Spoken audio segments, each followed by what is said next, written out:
This forum this morning is part of a series of workshops of which we're organising, funded by the Department of Health. There's one in a couple of weeks as well on road safety, so I hope you can come to that too. A few housekeeping notes to get us started. The toilets are just out the hallway to the left. And could you please ensure that your mobiles are either switched off or turned to silent. There will be photos. You might have noticed our lovely photographer walking around throughout the session. If you do not want your photo taken, can you please see one of the 1,000 ICRA staff that are to your left? Today we will have two sessions. So the first session will conclude around 11 a.m. with a short 10-minute break for coffee and some morning tea. And the second part will conclude around 1 o'clock, in which we will have some lunch, and I hope you can all stick around for a little bit of a chat. There, you'll notice there is an evaluation form at your tables, so we would really appreciate it if you could all take the time to fill that out. Filling out these forms, although sometimes arduous, are really important for us, so we can ensure that the quality of our forums and seminars we put on remain at a consistently high standard, and also that we're providing the sorts of professional development that you would like to know about to make your jobs easier.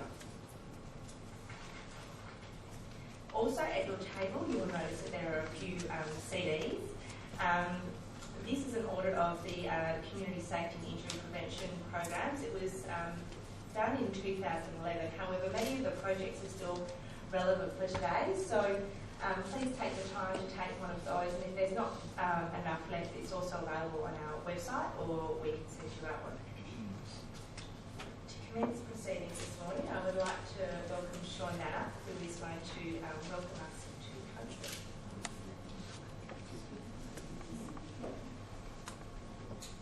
I'm not used to podiums. I usually walk around, so if I feel a little bit nervous, that's the only reason why.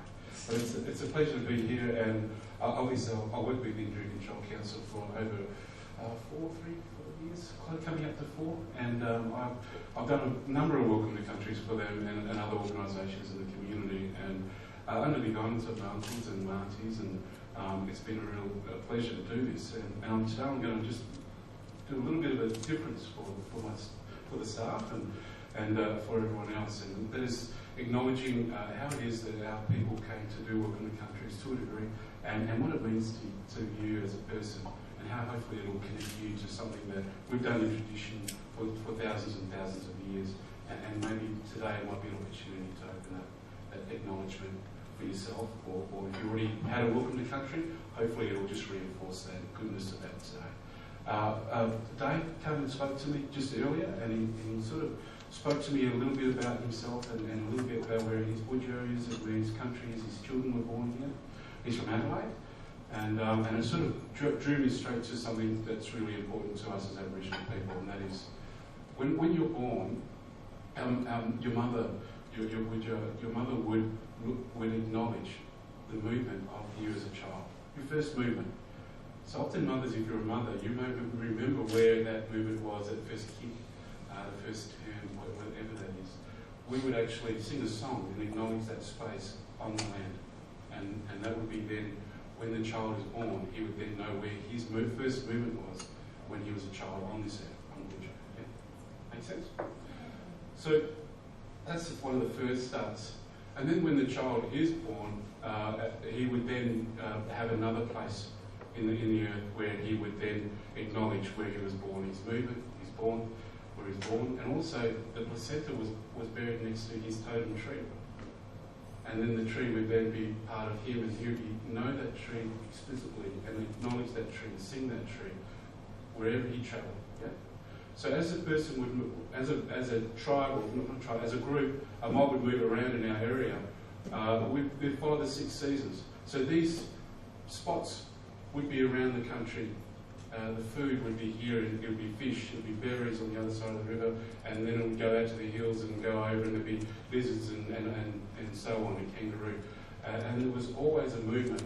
And when the children moved and the people moved, they were always acknowledging each other within that tribe, their place, their movement, where they were born, and the tree that the placenta was buried next to.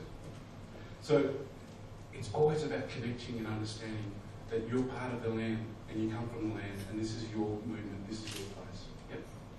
So anyone here born here? Yep. Anyone born in Perth or born on this earth? If you raise your hands if you're born on this earth. Those who have not raised their hands.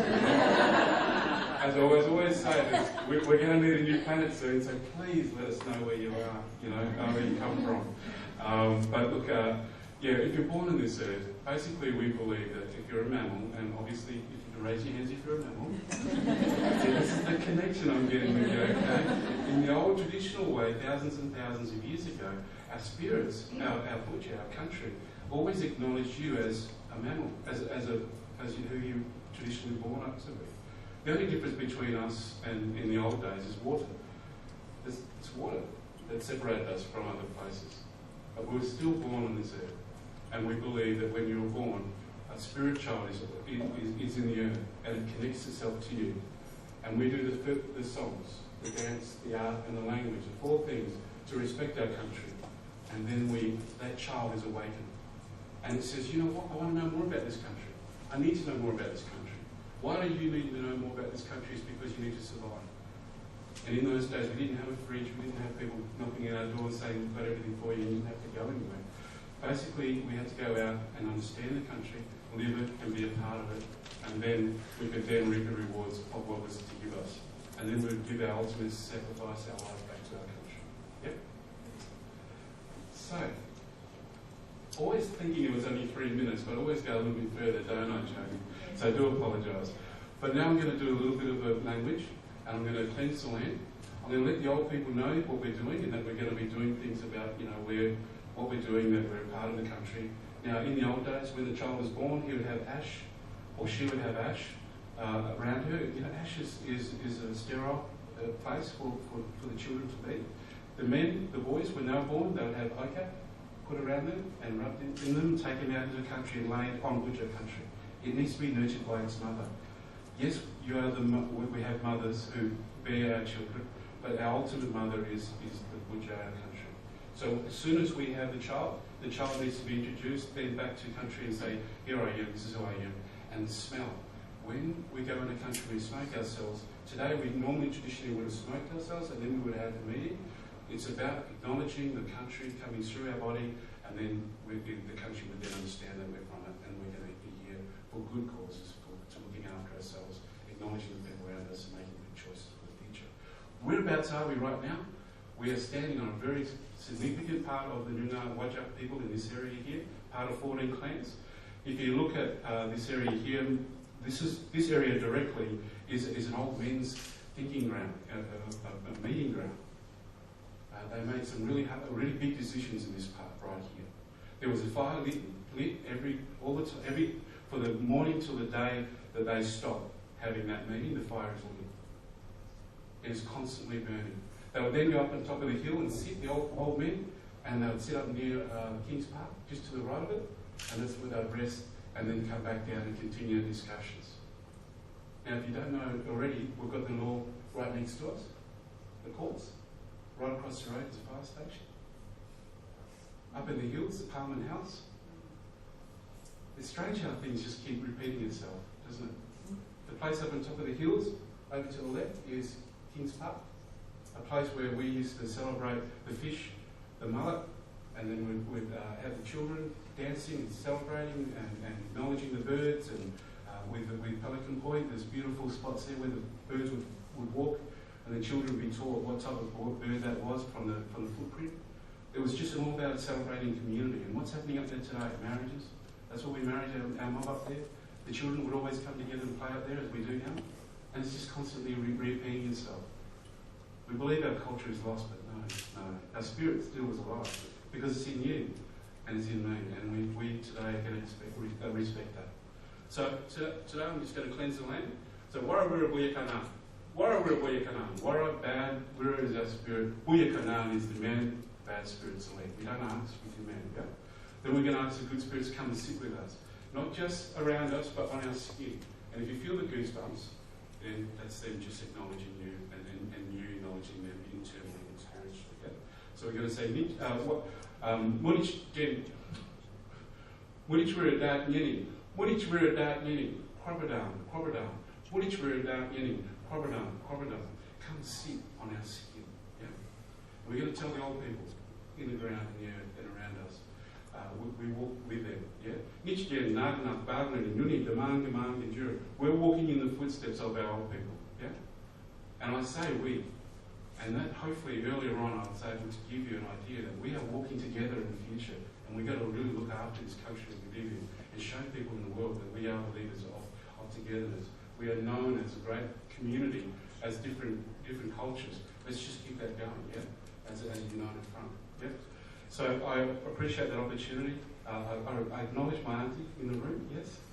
Is there Aboriginal fellas in the room? Could you raise your hand? Yeah?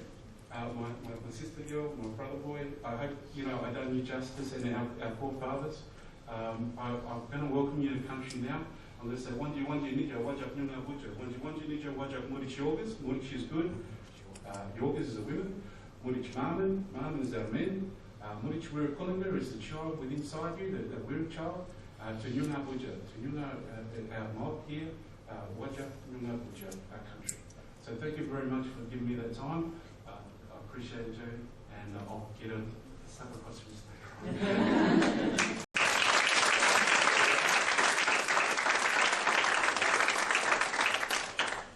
Thank you, Sean. Did you run over time? Sometimes he does, for anyone who's seen them, Sean before. You were very timely, yes. Yes. And it's very easy to lose track of time listening to Sean as well. I also forgot to welcome our VC sites as well. You can see down the bottom of our screen. Welcome. If any of you would like to, if you have questions, we have got Gary there who will let us know if you've got a question so you can participate as well. And also your evaluation forms will be emailed to you. It's with great pleasure now that I get to welcome our guest presenter and facilitator today, Dr. Dave Palmer. He's got a great big bio here, which is fantastic. So he teaches community development at Murdoch University. He spends a fair bit of his time in remote Australia, and I can vouch for that because he's been away a lot recently. He looks for examples of projects that are having a positive impact on lives of various communities. He's been lucky to see some terrific examples of local community coming up with solutions and projects of things that make a difference. Much of this exciting work has been carried out in regional and remote communities and includes examples that he is keen to share. As well as teaching, Dave often gets to travel with his partner and two gorgeous boys, carrying around swags, books, cameras, and a MacBook Pro. All the essentials. Please welcome Dave, everyone.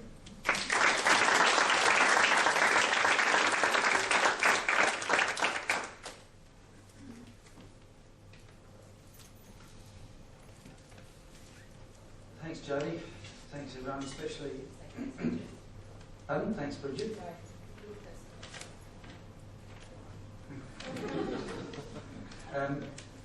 Thanks, Sean, and thanks to my Indigenous brothers and sisters here today for that wonderfully rich welcome. Actually, I think we can go away now. We can finish our session because our brother here just showed us how we keep ourselves safe. I had lots of other stuff planned, but I think we can just have a chat about it.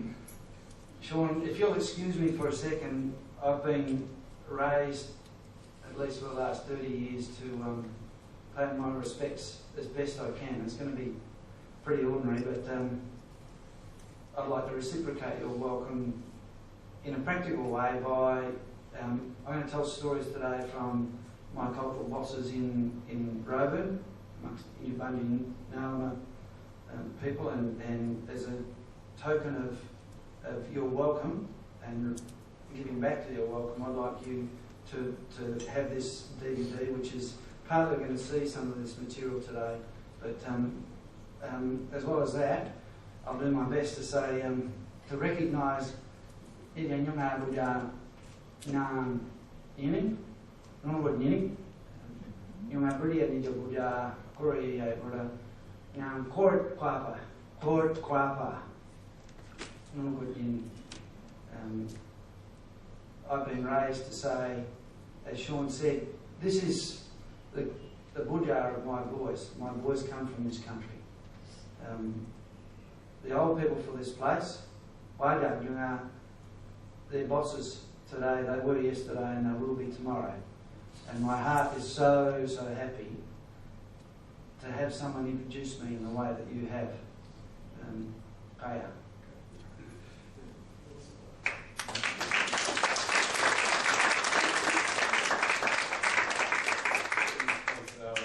My uncle Len Collar, who speaks very highly and speaks very well with his language, and you can hear it very clearly coming through yourself, Dave, there, so you're good teachers, yep.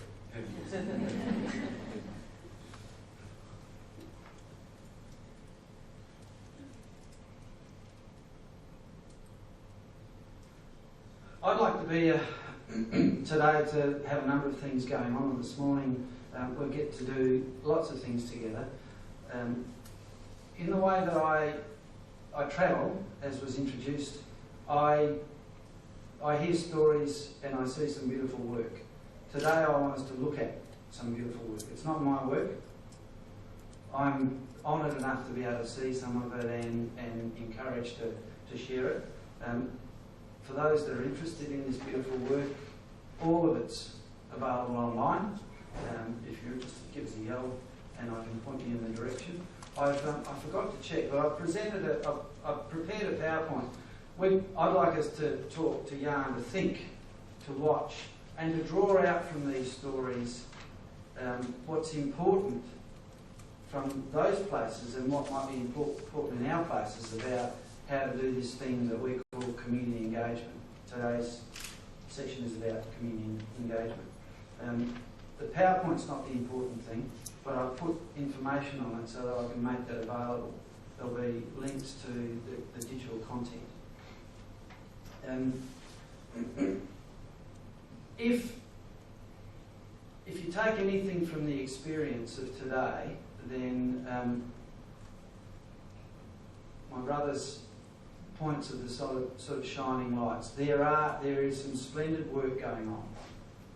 I'd let people tell you that this is new, that all the stories are bad, that we haven't got this nailed. That might be true in a way, but there's lots of brilliant work going on. And if we spent a week together, I'm sure we could draw out lots of your excellent work. But today's session is about watching, talking, thinking, with a fair bit of, not me talking, but you watching.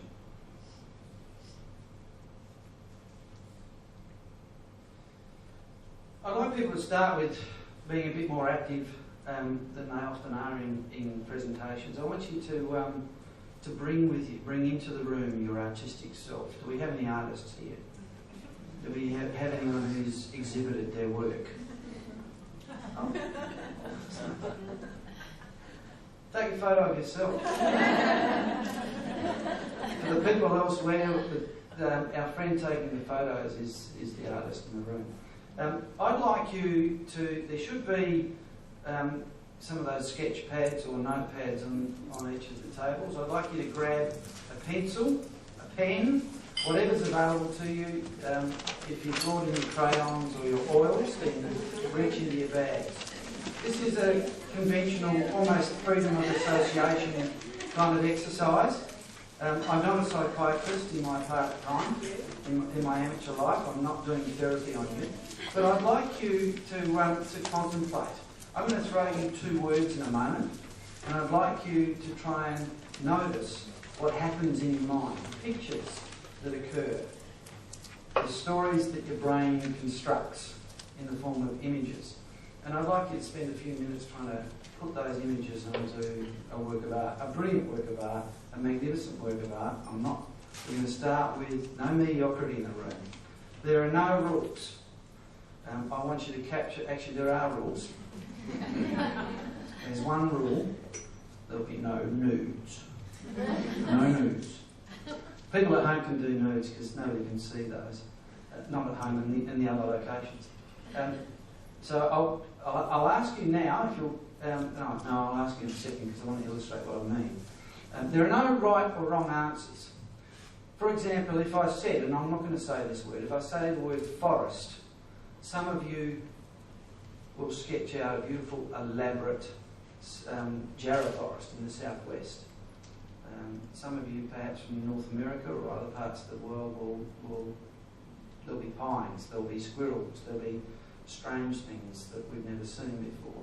Others of you who've been involved in the ecological movement perhaps may see chainsaws and bulldozers, people nailing themselves to trees. No, they don't nail themselves to trees. Or perhaps those of you who are budding historians or real historians will draw a picture of an overweight chap like me with a beard who was the first premier of this state.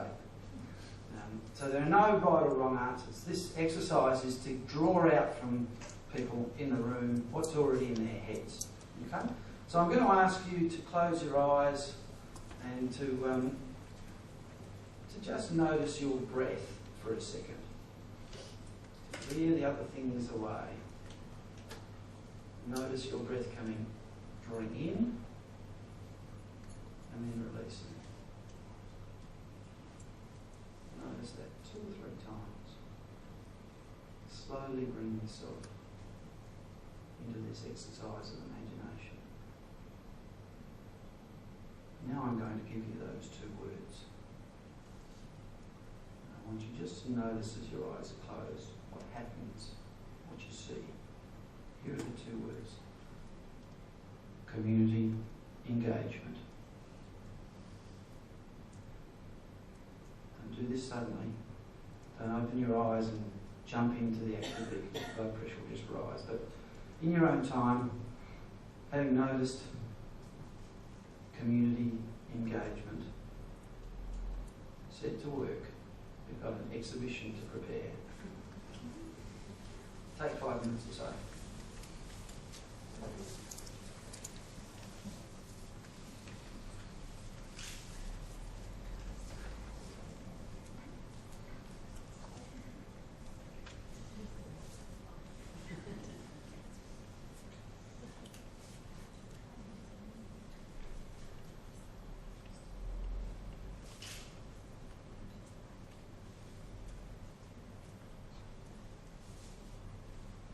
Turned off that sound from the video link, people. I think I can hear some snoring somewhere.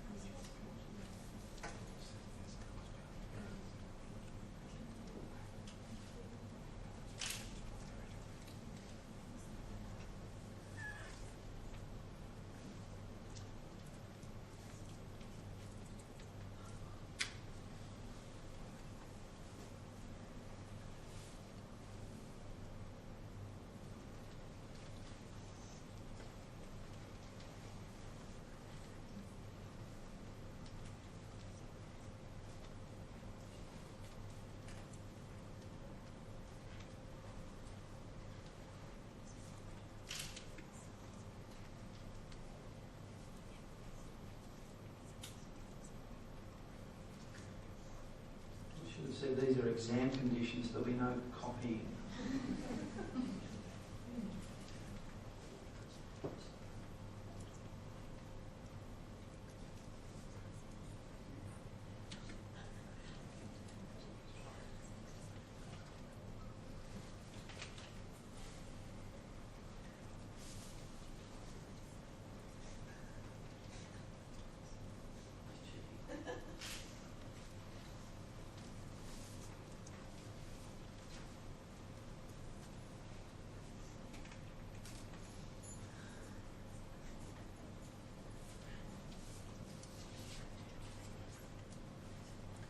Those people feeling a bit nervous, there will be no Freudian analysis of your drawings. It's okay. You just did.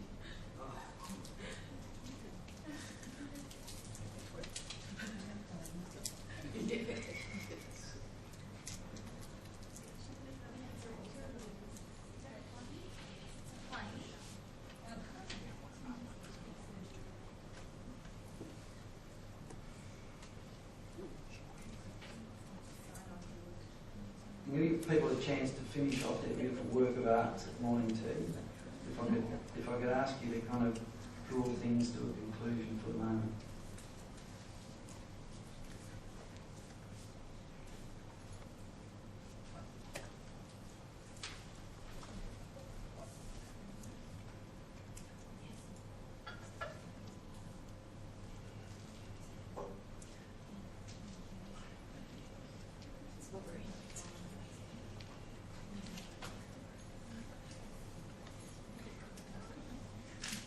Okay, now I'm going to ask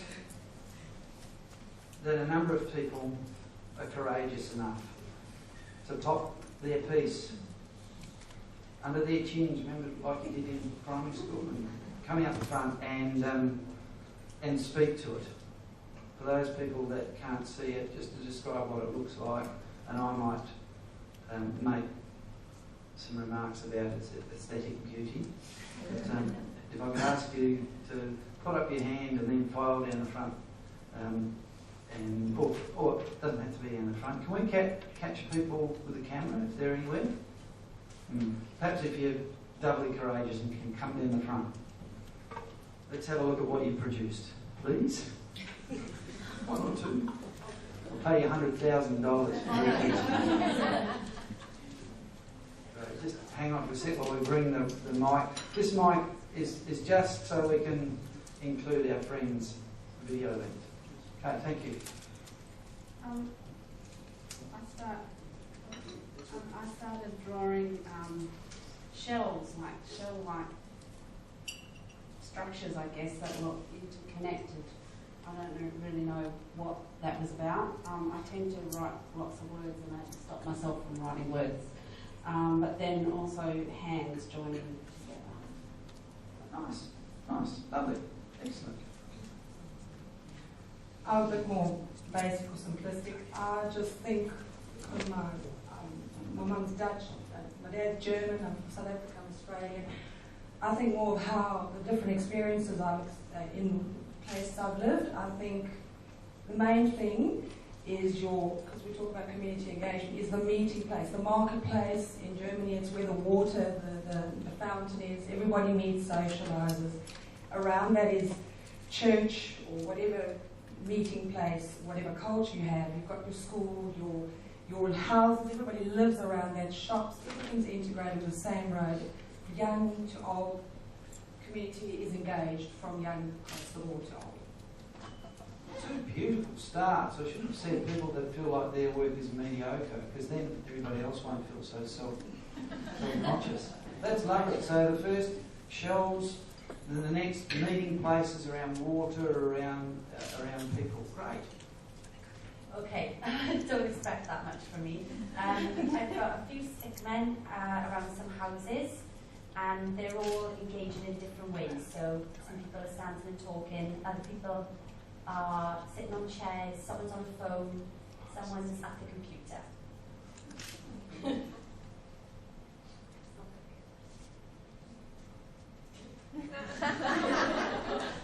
There was one rule, wasn't there? There was one rule. Did I ask too much?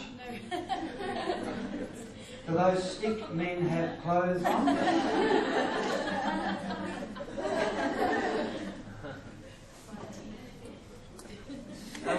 They were described.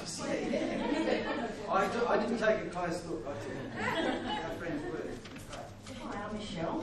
I saw pebbles, and two pebbles started together, and basically pebbles in a pond, and there's a ripple.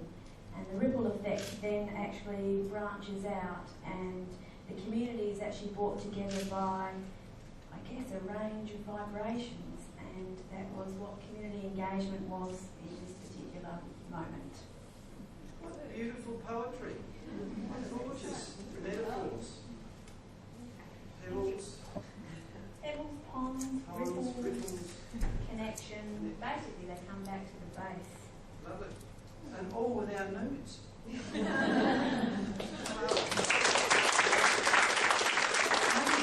two more people. Is that asking too much?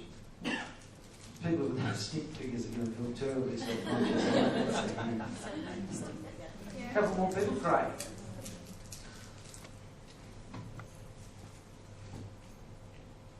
I've got some simplistic stick figures that don't have bodies, so they pass that clause. But I've done some smiling people in a big group, and I've put 2 people holding hands, a big cartoon thinking bubble for people to think together, and a big speech bubble to talk together as well. Excellent, excellent. More nice touches. I love it when people talk about joy or bring joy into when they're talking about abstract ideas like engagement. Fantastic. And of course, holding hands. We're going to do lots of that. No, we're not. There's only going to be 5 minutes of holding hands. One final person, please.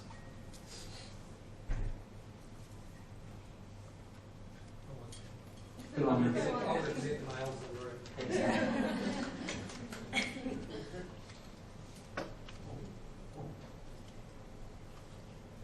I generally find that if I'm told to do something or not do something, I'll do the opposite. If any of you doubt this, you can ask my boss sitting over there. So I've come out here with a group of nerds. When I think of a community, I think of a whole group of people. But in reality, a community is not just a group. It's a collection of groups. Smaller groups, the various suburbs that we represent, various backgrounds, ethnic groups, male, female. And for me, community engagement is about getting communication going between those different groups. Open communication, getting ideas out, taking feedback, and working it that way. That's my idea of community engagement. I like showing you news. I'm out in the room, you can see them. Thank you so much. Thanks so much for the courage. And also there's beauty. Couple of reasons for starting today's thinking with your work. The first is it's your work. The business of engaging relationships. The last thing you need is somebody in an institution like a university to come to you and lecture you about what collectively you do every day. You all have. It's not rocket science. The second, I suspected this, but the second reason for generating that kind of exercise is to make the connection between beauty and connections, beauty and relationships, beauty and engagement. The phrase community engagement is a classic new public language speak, isn't it? Don Watson, the great political speechwriter for Paul Keating, likes to make some observations about the new language that we inject into our business. One of his observations is it's ugly, it's not beautiful. And community engagement doesn't always instill the idea that things are beautiful. Another reason to start the day with that kind of exercise is to get people to laugh a little, to get you used to warm up to my dad jokes that will happen throughout the course of the morning.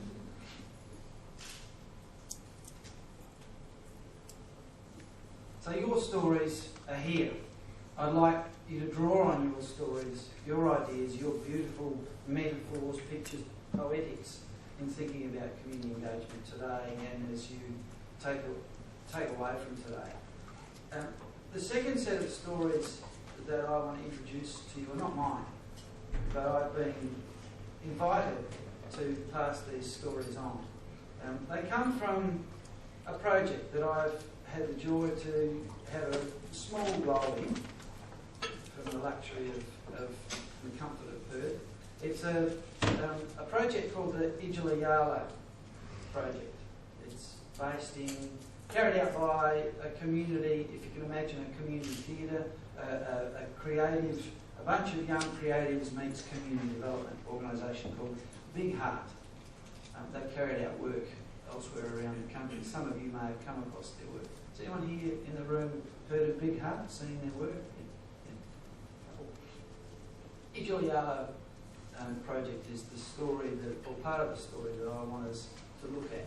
And what I want us to be doing as we're looking at it is not simply to be entertained, but to draw out the kind of lessons that are emerging from their work about, or tips for how you work with community, how you build relationships that are relationships based on substance. So I want us to look at their work and then talk about their work. Look at some more work, talk about the work some more. Look at the work, experience. I think the work is beautiful. I've used that word 3 times today. That's the last time I'll say it. It's elegant. It's got substance. A little like the kind of poetics that we've started with today. Partly it's a story with a number of players, a number of actors. We call them stakeholders, partners, those to be engaged in the process. Big Art's been invited by a funding regime, which is a bit unusual. Who gets invited by a funding body to carry out the work? Most of the time we have to plead with them for a couple of dollars, but they're invited to support work that started from the importance, or starts from the importance of conserving, preserving and managing the cultural heritage, particularly associated with the Burrup Peninsula. Now, who knows anything about the Burrup Peninsula in the West Pilbara? What can you tell me about the Burrup? Okay, one of our largest industrial estates in this state, in the country. It's a very old land with significance to Aboriginal people. Okay, geologically it's old. Culturally it has enormous significance to Aboriginal people. There was a really big massacre on the Burrup. Okay, there was at least one significant massacre of Indigenous people early in colonial contact. Other things you know about the Burrup? Not sure how much. Possibly between 1 million, 1.5 million petroglyphs, or rock art that uses etching out of the external parts of the rock in an area that my guess is, I should have checked this actually, probably about sort of 25 kilometres long and 5 wide.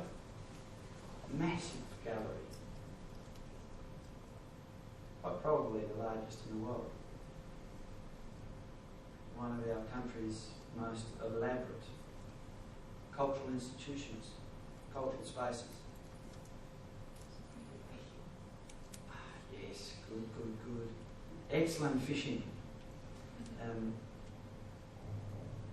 Major port facilities and great islands as a part of the Burrup archipelago, or the Dampier archipelago. I'm not going to go into the depths of all of those stories, but suffice to say this is a place that has terror, trauma. It's got extraordinary power. It's got massive aesthetic value, cultural value. Right next to some of that cultural materials are a number of other actors. So resource companies, majority of Indigenous people with the cultural affiliations to that place are either living in Karratha or Roebourne. And we'll talk about Roebourne in a minute, because I'm sure most people in this room have a story or a picture in their mind about Roebourne. For those that haven't Google Earth this, much better, much more beautiful using Google Earth. I didn't think about that technology. Here's a map of the Burrup Peninsula and the Dampier archipelago. Karratha is the big township just on the bottom centre and just to the right. The red colours around it.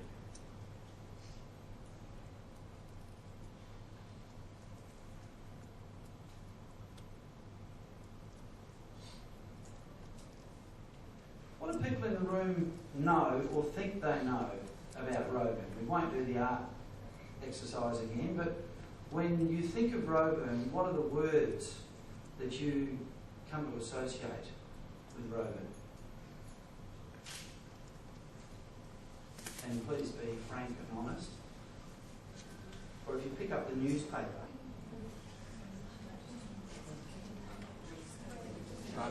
you need to hear out. This is, what it does is it's encouraging the minority.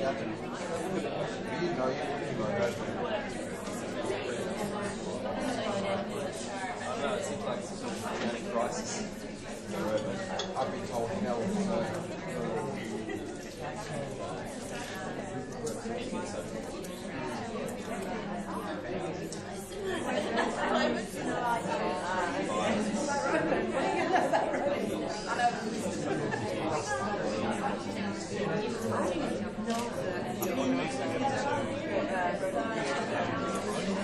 Right.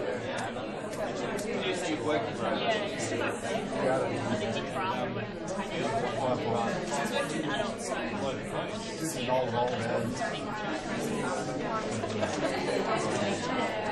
Heard like some of the teachers who would see, you know, some kids with scars and this stuff.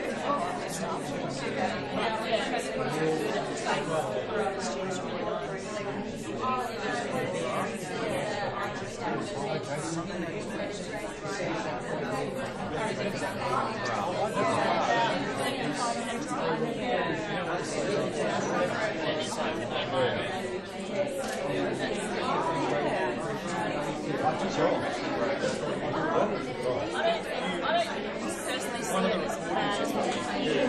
I guess that's basically me working in adult department with students that don't want to be adult students really nice.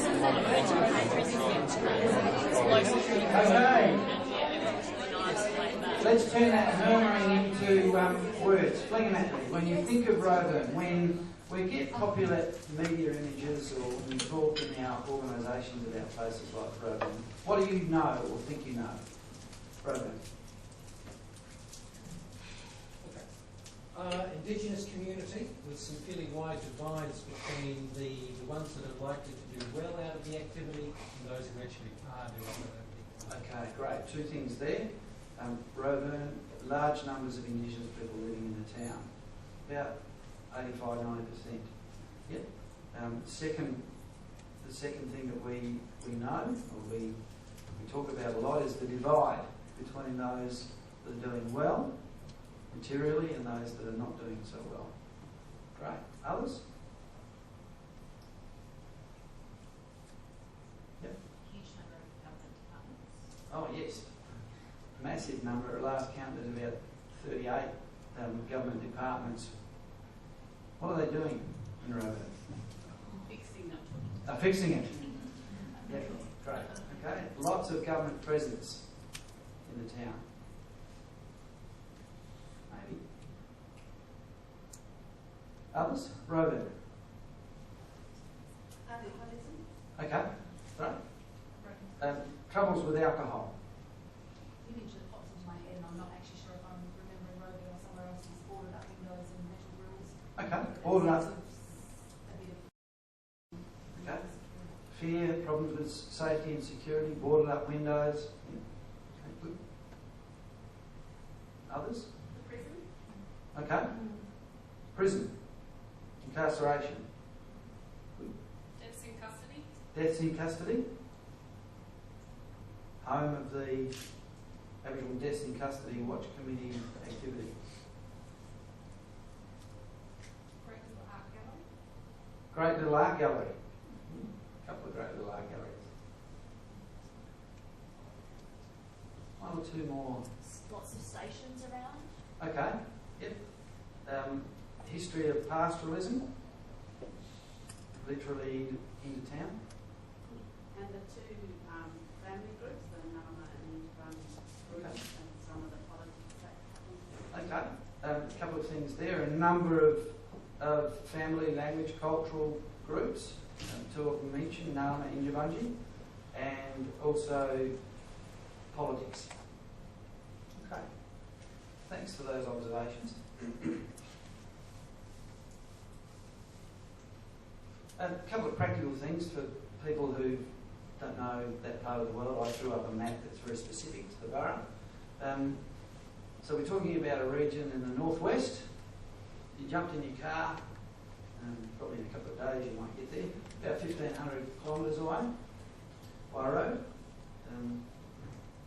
I took this from earlier presentations to people who were in South Africa. To give you, those of you who don't know the size, I mean, there will be people in this room, I suspect, that don't know the size of our state. Massive state. Particularly if you come from over east.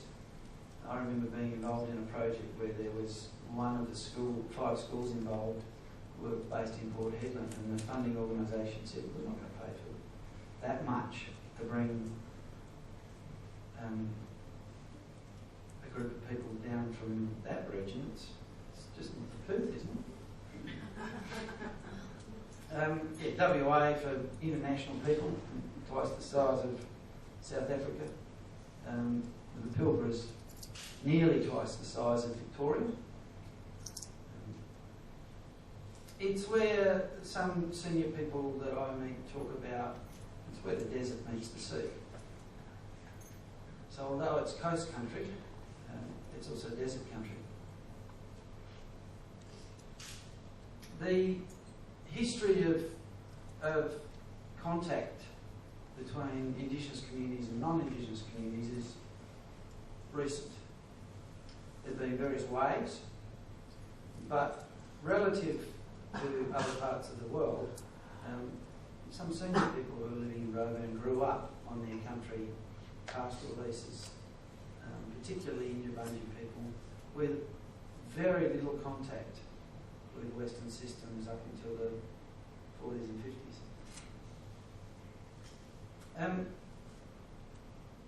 Language.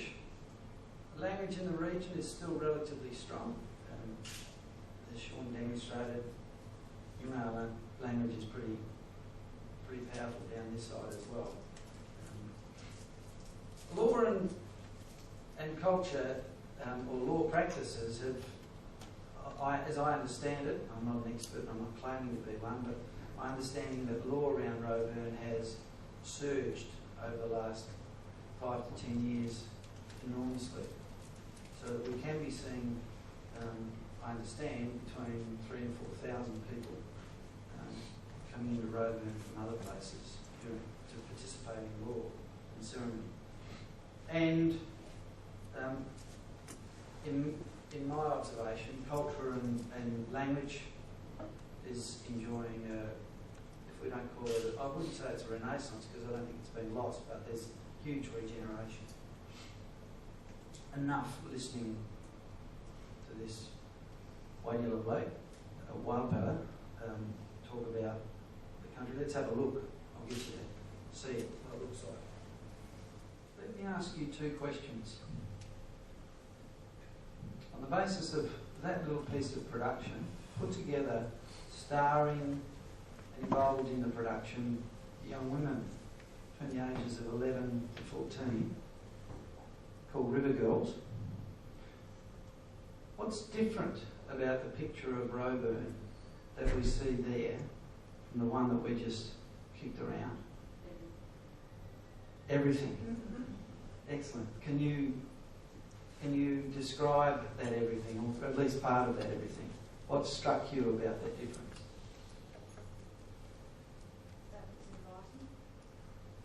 Okay, that's a gorgeous place. Who wanted to go for a swim in that place? Yeah. It looks inviting. Healthy, happy kids being created. Healthy, happy kids being created. Wonderful. Connected with the land and the... Okay. Symbolically, this is a piece about young women literally coming out of the water, being a part. Nice piece of creative artwork. Not desert-like at all. It's not what we imagine the desert to be. At least if you were raised in the eastern seaboard or around the southern coastal areas, we don't associate this with desolation. Anyone travel to the desert in the room? Yeah. Desert's not desolate, is it? The desert's beautiful. Right. What else? What else contrasts with the earlier story of Roburn?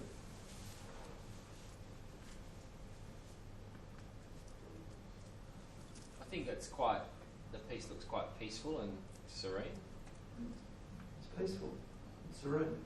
If that's trying to represent Roburn, then Roburn's a place of serenity. Okay. We're not going to conclude a lot today. We're going to ponder. The second thing that I would like you to ponder is, and we'll do this consistently throughout the day as we look at work, is, are there any takeaways? Is there anything that strikes us from looking at that piece about lessons that we can learn about community engagement? Early in the day, I know. So what question? Dance. Dance? Community engagement, dancing? When we think about putting to our organisations our community engagement strategy, how many people here have thought to put front and centre dance? Getting your boards of management to dance.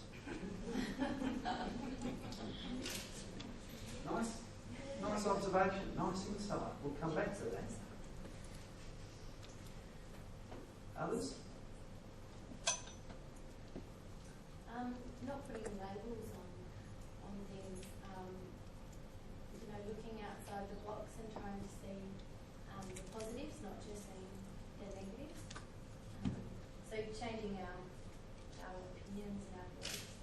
Okay. 3 things that are tied up together that might relate to us building our repertoire for engaging with communities. Thinking outside the box. Looking for positives. What was the first one? Not putting labels on things. Resisting the urge to explain. I didn't ask you what that meant.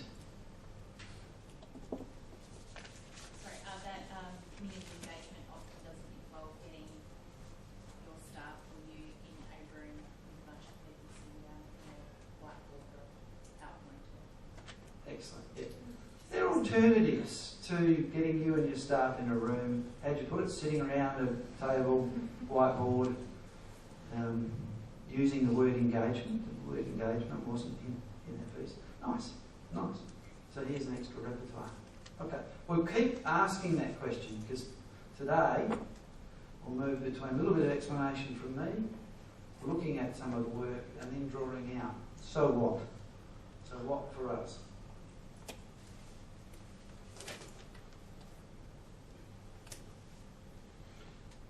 What I want to say is that the things that people had in their head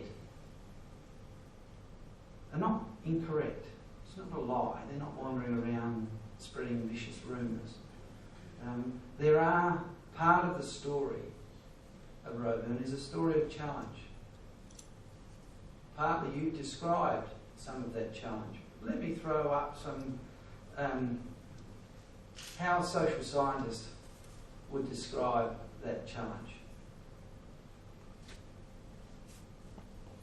Massive economic challenges was observed before.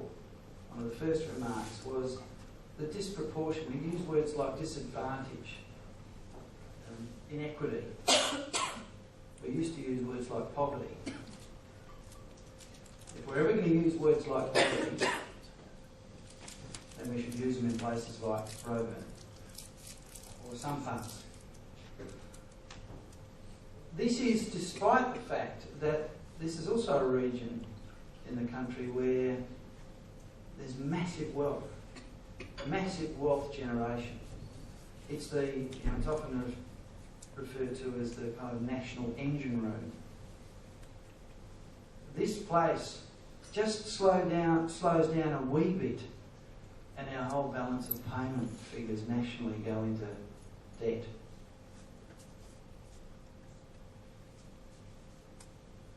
Across the region, proportionately, remember, it's sort of heading towards the 1.8 2% across the country, the population of Indigenous Australians. In this region, we're talking 15%. In places like Roebourne, about 85%. This is likely to continue, because although in non-Aboriginal Australia, and these figures I'm sure you've used before, although in non-Aboriginal Australia we're becoming ageing, so our numbers of children and young people are declining in proportion to our numbers of senior people, it's the other way around in Indigenous Australia. As my friend Trevor Jamison puts it, Indigenous Australians have got their eye on the future. They're sustaining our population. Rapid youth population growth. Social scientists, there'll be some debate about this, but by and large there's little evidence of there being any major policy change in the way that governments and resource companies, non-government organisations, I would say most definitely universities, are doing business in that part of the world. A couple of slides here with tables and numbers. I'm not a numbers man, so I'm just going to flick through them to give you a sense of the population growth.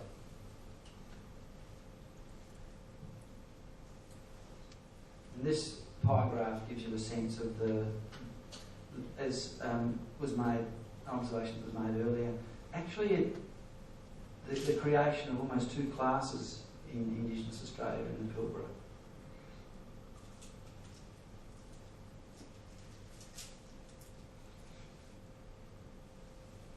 Part of this story is the story, almost like we've got, I call them acts.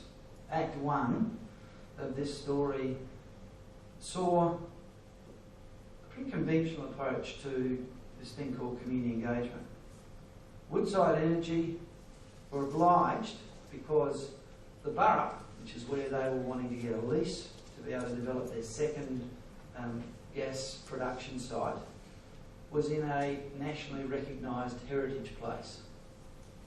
And under the Heritage Act, they needed to get approval. They needed to enter into an agreement, or set of agreements, about the use of that place on one part of the Burrup, which is the industrial estate. They entered into what was called the Conservation Agreement. Now, it's got various technical elements to do with how they carry out their heritage work. Their obligations under various legislations between around the environment, environmental impact, social impact. But importantly, that agreement involves setting aside a substantial amount of money, in fact, up to $34 million over 10 years, to be selectively managed to support projects that have either a protection, a research, a monitoring, a management role for the future heritage of that place, that whole Burrup. In other words, in order for Woodside to be able to get Commonwealth approval, they needed to set up some funds. Now, Chapter 1, or Act 1 of the process, involved taking a pretty conventional approach to community engagement. To go to the great community engagement tool, the Australian newspaper, and put in 2 ads. Novel, isn't it? They put in 2 ads encouraging proposals from those interested in setting up projects that would support the conservation heritage place. There were 3 local groups who put in proposals. Expressly, under the conservation agreement, projects needed to work directly with the local native title groups, local Indigenous community. There was nearly 30 proposals from outsiders, universities, heritage organisations, archaeologists, researchers, with a whole string of really interesting ideas. A committee set up under the agreement considered them against a template, so they had a structured proposal template. They reviewed them. They then presented them to the community. They advertised a community event for Indigenous people to attend. And out of that, they funded 4 projects. Over the first 12 months, there was very little success. One of two things were lacking, sometimes both. One was the capacity of local people to deliver on what they said they would deliver on.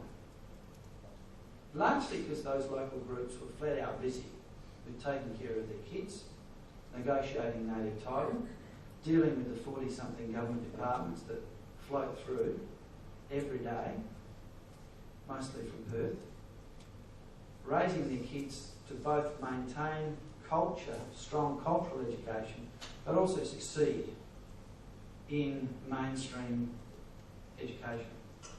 Local people are flat out.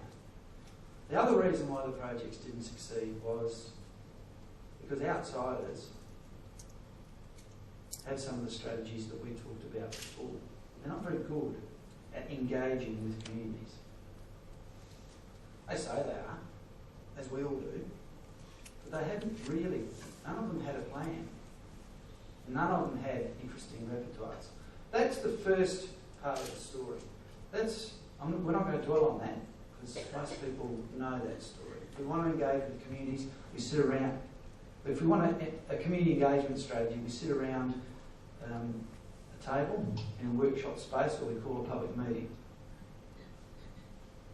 We run out every bit of butcher's paper in the organisation, and that's it. We generally don't dance.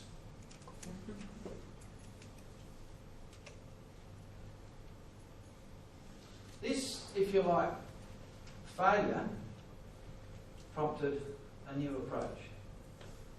Let's have a look at some more stories and try and draw out some more about the features of the new approach. We've already established the new approach has dance in it. Interesting that it has dance. Not interesting, Shawnee, eh? Of course. Yes, all of the material that you'll see today is actually online. Mostly they use the social video network called Vimeo. People aren't familiar with it. In any case, I meant to ask you, is there a way of making my PowerPoint available to people here if they're interested? Great. I've actually put the direct internet access in the PowerPoint, down in the notes. Anyone watch Rage? Anyone seen that before? 5 times that's screened on Rage. ABC's Saturday morning rock show. Okay, tell me what you saw.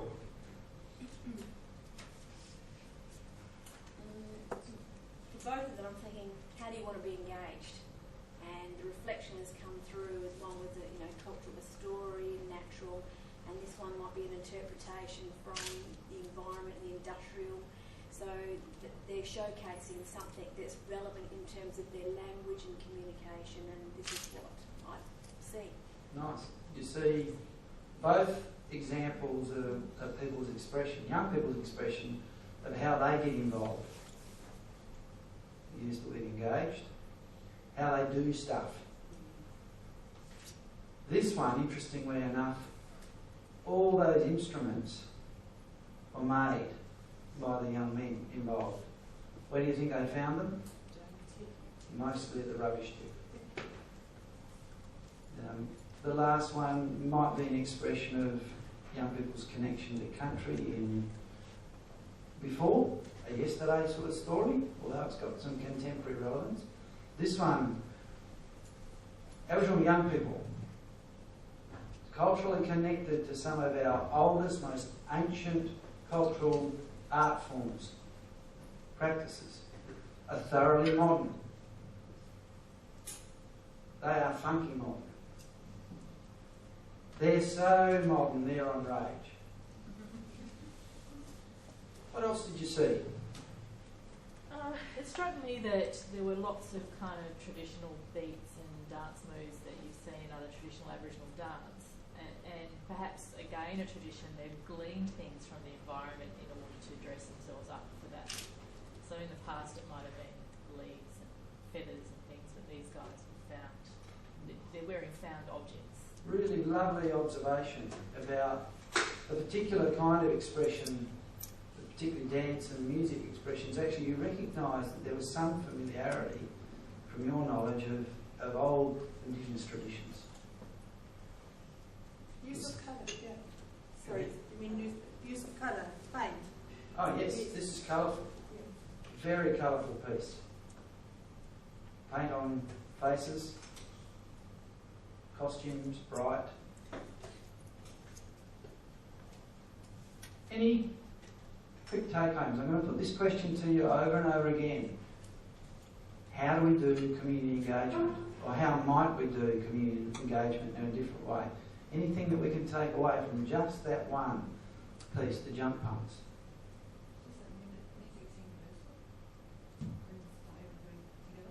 Music's universal. Dance and music, 1 and 2. But don't get rid of your boardrooms right away. You can have boardrooms and dance and music, but dance and music. Tap into the elements of corroborate the existing things that are working. Lovely, lovely. And we'll come back to this with some more examples. In every community I've ever been to, there's strong existing culture. The idea that culture has died is a strange thing. What do you mean culture's died? You mean people walk around as zombies? This is a living, active culture. It morphs, it changes. But is that powerful? Is that strong? That started this last year's Community Service Award event. And everyone just went, whoa. The story that I want to tell is the first element, well, it's the first element that I was thinking about of a repertoire where we might be able to bring this into your work. Big Art, the company, used the term a soft landing. I think it's a nice approach. I think it's a nice term. For them, the history of the conventional approach to working with communities is to have the CEO of an organisation negotiate the contractual obligations, to set out the KPIs, the objectives, the reported deliverables, to make sure the money's in the bank, to set up a very carefully orchestrated timeline with a project that's been developed, usually over the course of 4.5 hours, sometimes with a beer or a red wine, best guess at the time. When you put together your proposal, you're talking about the community. You're not there. Big Art has an approach that some of you, I know, share. And it's very difficult for them to convince funding bodies of this approach. What they say is that they'll spend the first 6 to 12 months in the communities that they work with softly landing. No launches, no trumpets are blaring, no, look at me, I'm a dancer, I'm a filmmaker, we're here to help. How many of you here have been a member of a community and had outsiders come in and say that?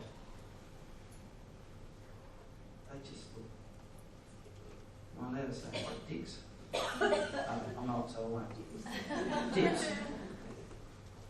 Soft landing. We were talking earlier, Sean, about, do you mind if I share that story, or is it a bit sensitive? Sean going down to Albany to do his business, which is serious business. It's community work. It's community engagement. It's front and centre. And his funding organisations want to see itineraries. They want to see precisely what he's done. What do you do when you do that business? Camp, fish. Camp, fish. A feed. Have a feed. Just cruise around with cruise around with mob.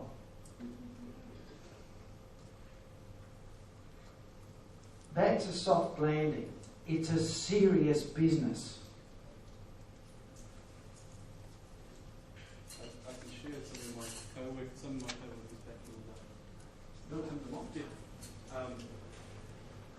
It was a bit hard coming into Injury Control Council and saying, yeah, well, I'm going to work with Indigenous Mob and help Injury Control Council connect their program to the community. And my boss, Deb, she said to me, well, what are you going to do? And I said, well, I'll just do what I do. And she said, okay. And she was really excited about this. And she said, okay, we've got to go to Albany and Bunbury and so forth. And I said, yeah, okay, I can do it. So I went down there and I just hung out with everyone. And I was sending everyone at work photos of me catching a fish and on a campfire, and they're all going, he's having a holiday, he's just cruising out there and he's doing whatever he wants. And then I come back and they're saying, what did you do? And I just went and caught up with some of the mob, and they guided me to one to another, and before you knew it, over the time, it was just that yarning with certain people in the community, and they just knew me. I didn't really go in there saying we're going to do this or do that. I just hung out with them, and some of my co-workers at the time were a little bit taken back by this. So it was a little bit of a challenge, but luckily Deb was she'd been around with Aboriginal fellows growing up in the area where I grew up, and she sort of understood that just community engagement was just being out there and being available to having out. Let me say it again, that's a serious business. It's a serious business. I took a couple of students with me to the Kimberley, and we went up there for a meeting of an organisation called the Yuriman Project, and we're sitting down there at a place called Jamandanga, and people are coming in. We arrived there midday, because that's when we were told to arrive there. So, typical about here, we arrived there too early, on time. And then we got involved in sort of setting things up, and the senior people arrived, and they arrived over the course of the next probably 14 hours. Some of the students said, when's the meeting started? When's it going to go? When do we need to do work? I said, the meeting starts the moment you get those old people a cup of tea. We go, oh yeah. Or we say, oh, that's too much like fun. But a soft landing is a serious business. If you're going to land. I think that's a theme that each of you can adopt in your organisations in very different ways. But demand certain kinds of professional repertoires, things like being patient, things like being humble, things like being hospitable. I'm not sure that I had too many colleagues who were in a research team who would be prepared for me to say, it's your job, it's a serious element in the research methodology for you to make a cup of tea for all the senior people here. That takes a parking of your ego. But it's a serious business. The loss of the family. Okay. It's a sad song. It's a sad song about loss, about family. A longing for country and not being able to be connected to it at the time. It's a song about longing for country and not being able to be connected.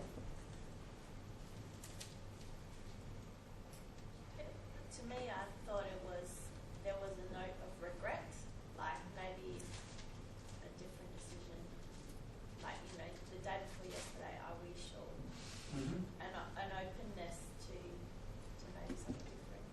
Yeah, it's a song of regret, imagining how it may have been different. Visual was very lifeless, showing so lifeless. Yeah. This was created consciously in black and white, the lack of colour of life. Any other different senses, feelings? Confinement. Confinement. Confinement, yep. I don't know if it was a symbolism or not, but I'm not sure if the prison was supposed to be like against the prison system itself and the institutions that are in place. Mm-hmm. Good. This is a song. This is a piece about prison, the imprisonment, confinement. One of the things that the Ijaliala team noticed, and they noticed many things because they did this soft landing, was they began to understand and listen to what local people said was a different way of thinking about heritage. We'll talk about this some more after morning tea.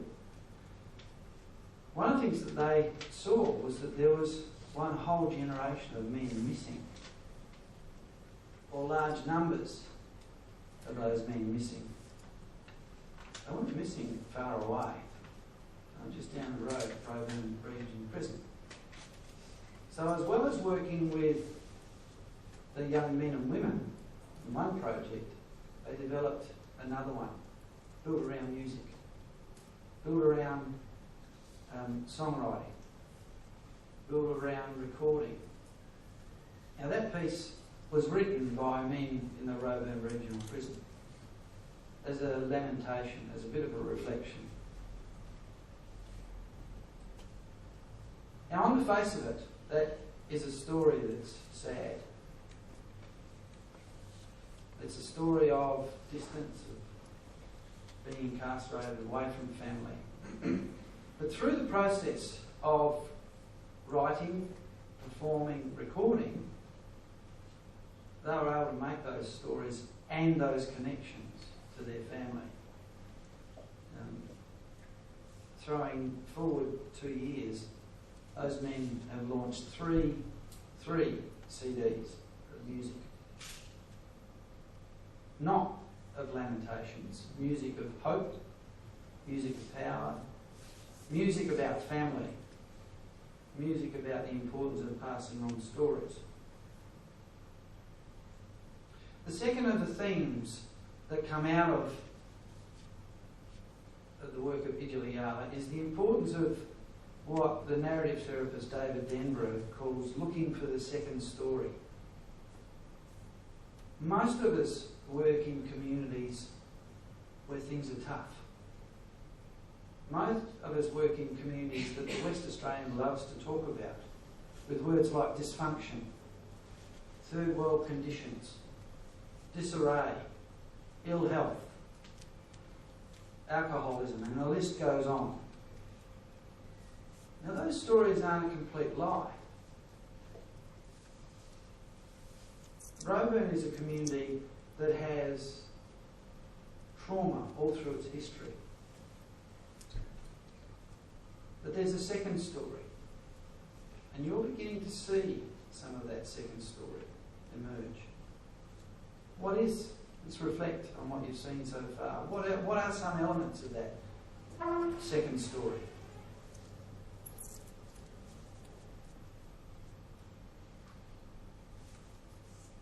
And the story that's not about dysfunction, that's not about alcoholism, about family violence, about community dysfunction.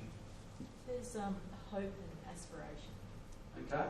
The second story has hope, it has aspiration. Youth? It has youth. Got a lot of young people in the second story of most communities. Has a lot of culture and community mind. Okay? There's a lot of social bonds, a lot of warmth, a lot of action, a lot of fun, a lot of colour, a lot of music, a lot of dance. Those are the kind of observations we're making. The second theme, each of your organisations can adopt in its community engagement strategy and its work. Look for the second story. Look for the news stories. Notice things that aren't necessarily on the face of it. On that note, I believe we're going to take a 10-minute break so we can caffeine ourselves up. Nice break.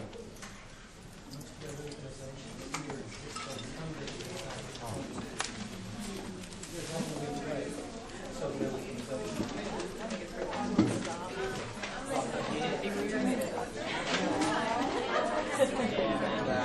all on. We've actually got about 10 people. I just want to check to see that the people that consider themselves senior, did a young person make you a cup of tea?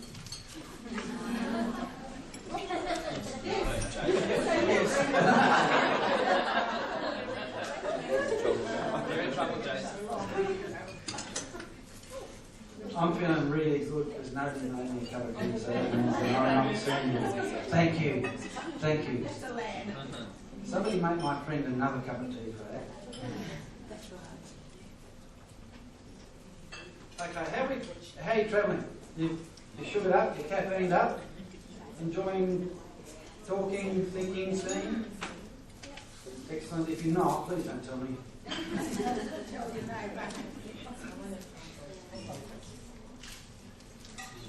Okay.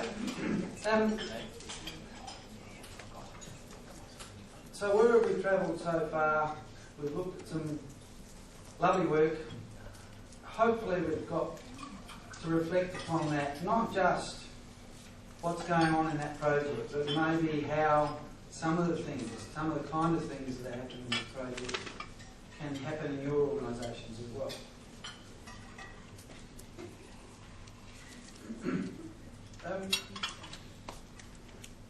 Moving on from or just illustrating the importance of looking for the second story.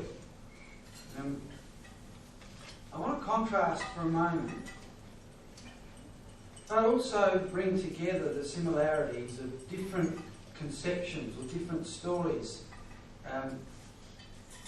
using the idea of safety and injury. The Ijala project sits within a context. One of my colleagues that works in the resources industry calls it the closest thing that industry has to a religion, where safety and injury is front and centre.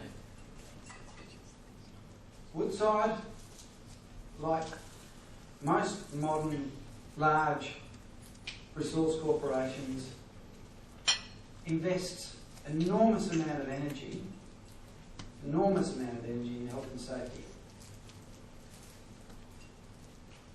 The Burrup, given a number of elements of its proximity, its geography, its place along the coast, its strategic importance to the country, represents for resource companies and governments an enormous zone of risk. Or to put it another way, it's a safety hub in the country. Put another way, it's a dangerous zone. There's lots of activity. There's a flurry of activity, or there's been a flurry of activity over the last 10 years as resource companies go through the construction phase. Large numbers of people, heady timelines in areas, and you've got a bit of a sense from some of the visuals of what it looks like on the Burrup. It's not smooth sailing. It's not a flat country. It's rocky terrain. It's all of industry in the Burrup relies heavily on a very, very volatile intertidal zone. The ports are central. Anyone here been involved in the maritime industry knows it to be one of the top 2 risky industries for workplace injuries. There are huge costs, there are huge long-term effects of not turning their attention to health and safety.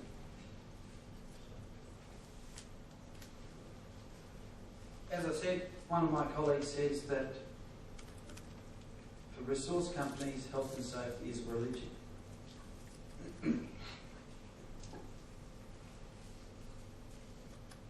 What's interesting is that for many of the senior people, and from the accounts that I've heard, the Burrup is a dangerous place, or is a place full of danger. Culturally and spiritually, there are risks associated with anyone being unaccompanied, without being cleared in the proper cultural way, in, as Sean demonstrated earlier, being in proximity to the Warra spirits.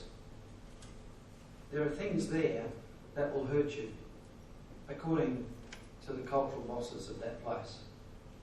The Burrup is an immensely dangerous place.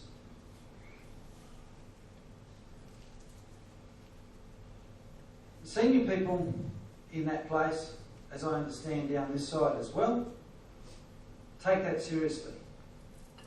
Our brother here, we don't understand the significance often of what he did for us today. He made us safe in this place. He also allowed for us to have the good spirits here, making sure we're learning, we're talking, we're happy.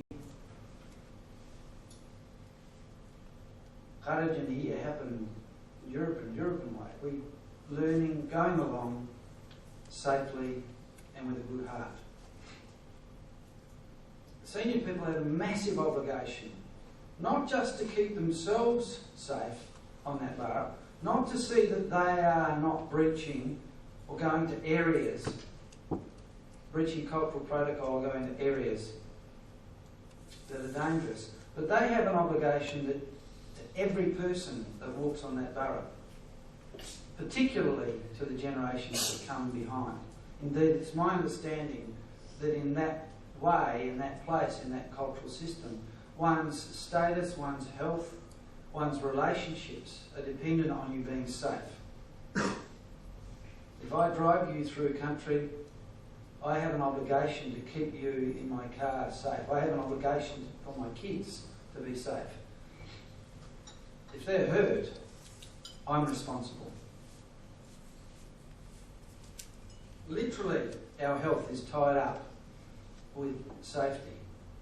For those senior bosses, health and safety isn't like a religion.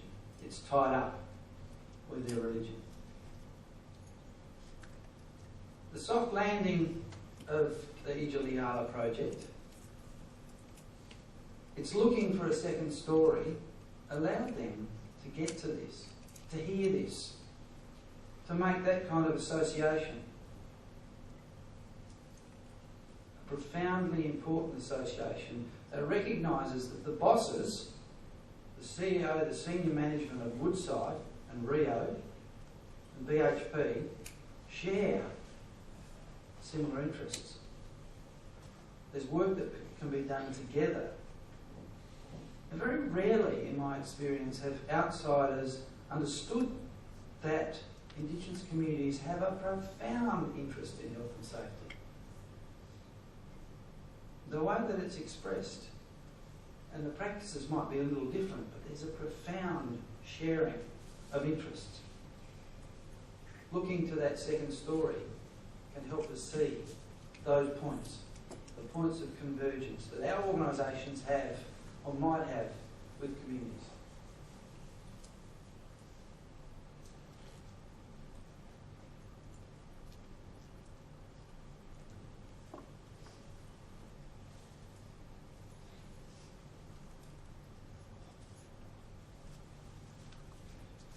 One of my favourite writers around, and I'm going to do what academics do, I'm going to genuflect to someone who's a writer. Paulo Freire passed away a few years ago. He was some of you may have come across his work in your studies or practice, but he had lots to say about relationships with communities. He had lots to say about education. He had lots to say about community engagement. And he said that in the West, we forget the first stage, the first step in any kind of relationship with community. I remember Lieutenant Sanderson, who is he still an advisor to the state government on Indigenous affairs? May not be anymore, but was. He was a previous governor, for those who don't know him, and also a senior member of the Defence Force, particularly in peacekeeping arrangements that the Australian military were involved in. And the end of one of his addresses, I asked him this question. I said, when you went to East Timor as the head of the peacekeeping force, Australia's peacekeeping force, did you have an interpreter? He said, yes, absolutely. He said, when you went to Mogadishu, a similar role, did you have an interpreter? He said, yes. He said, when I forgot the third place he went to. South, pardon? Cambodia. Thanks. When you went to Cambodia, did you take an interpreter, translator? He said, yes. I said, in all of your travels through remote Australia, have you ever taken a translator, interpreter? He said, I think you've got a point.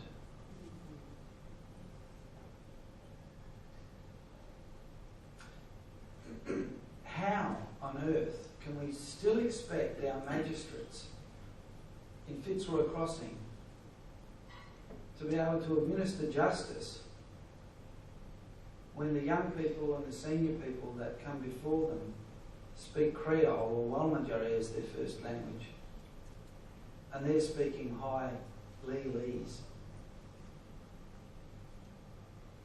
Likewise, what happens when we have relationships with the community without words?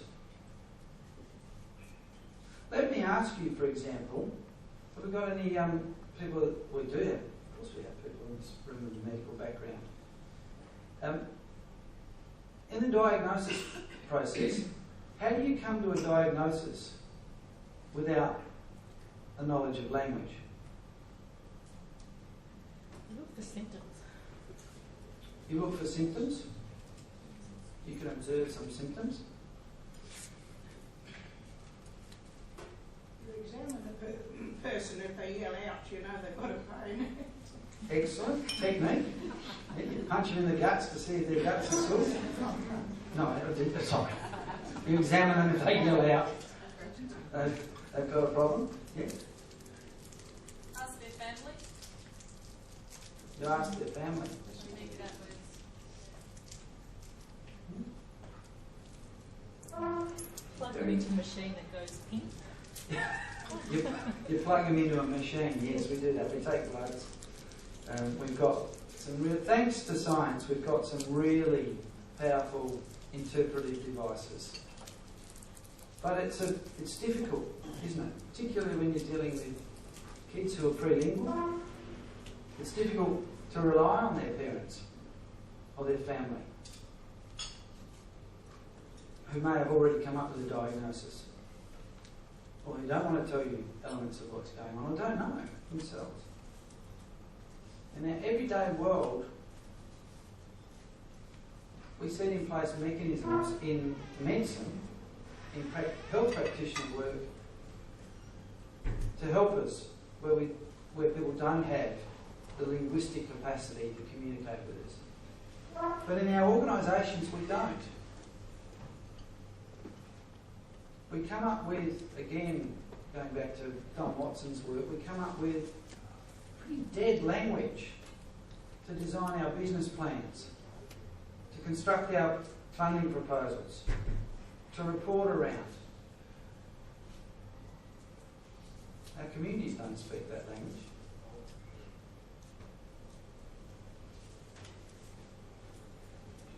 Language maintenance,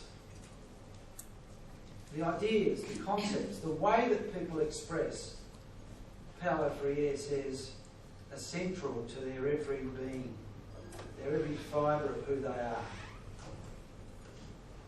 How we express ourselves, how we get work done, how we build relationships is dependent on language. Yet we miss out on that step. Learning the language and learning the concepts that come with it are critical. A bit of a verbal story. A story about the idea of conserving and protecting heritage.